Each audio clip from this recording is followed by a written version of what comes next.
दोस्तों नमस्कार। कुलदीप की आवाज़ चैनल में आप सभी का स्वागत है। रात का सन्नाटा था। आसमान में चांद आधा छिपा हुआ था और ठंडी हवा किसी अनजाने डर की तरह हर गली में घूम रही थी।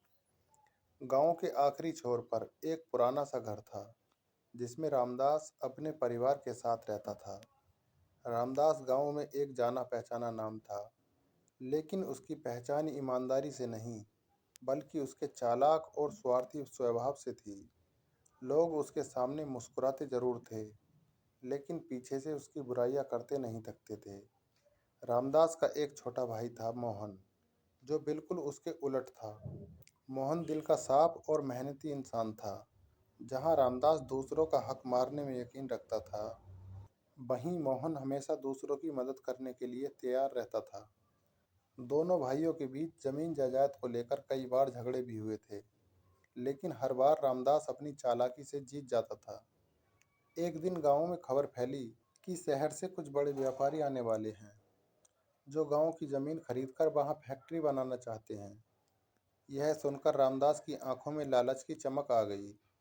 उसने सोचा कि अगर वह गांव की ज्यादा से ज्यादा जमीन अपने नाम कर ले, तो वह एक ही झटके में अमीर बन सकता है।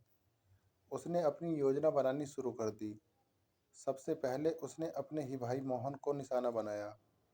उसने मोहन को झूठे बहानों में उलझाकर उससे उसकी जमीन सस्ते दामों में खरीद ली।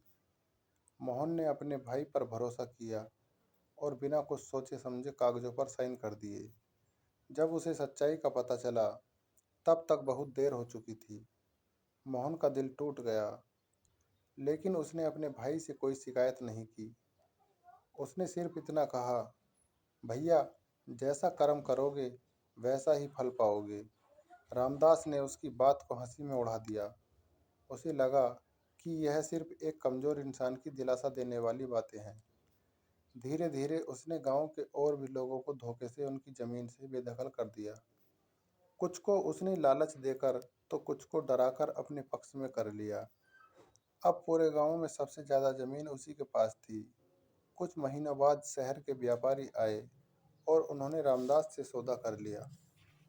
रामदास को इतनी बड़ी रकम मिली कि वह रातों रात गांव का सबसे अमीर आदमी बन गया। उसने अपना पुराना घर छोड़कर शहर में एक बड़ा बंगला खरीद लिया। महंगी गाड़ियां, नौकर चाकर, हर तरह की सुख सुविधा अब उसके पास थी। लेकिन कहते हैं ना, सुख हमेशा साथ नहीं रहता।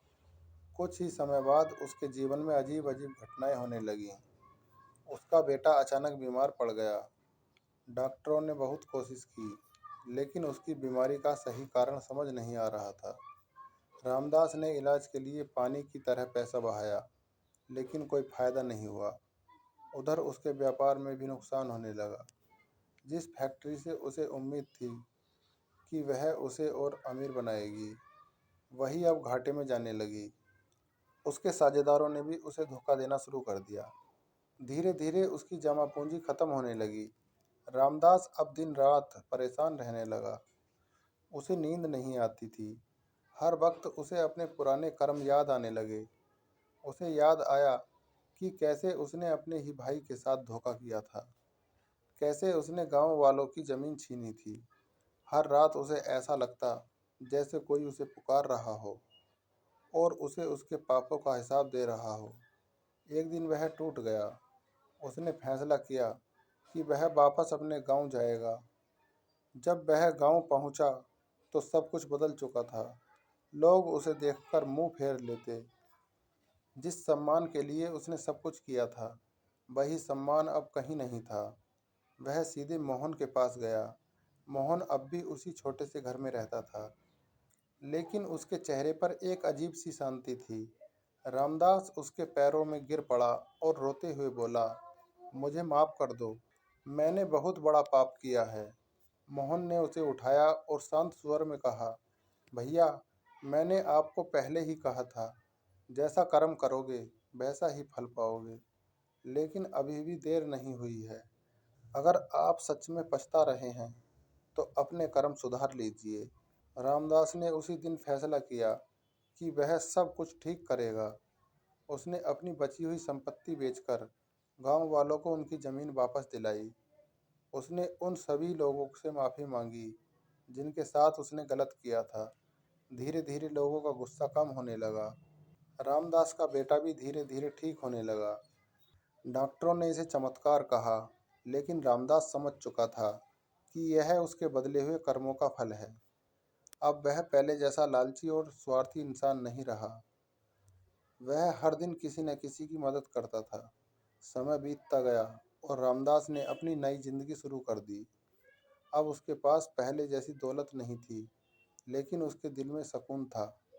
उसने समझ लिया था कि असली खुशी दूसरों का हक मारने में नहीं, बल्कि दूसरों के चेहरे पर मुस्कान लाने में है।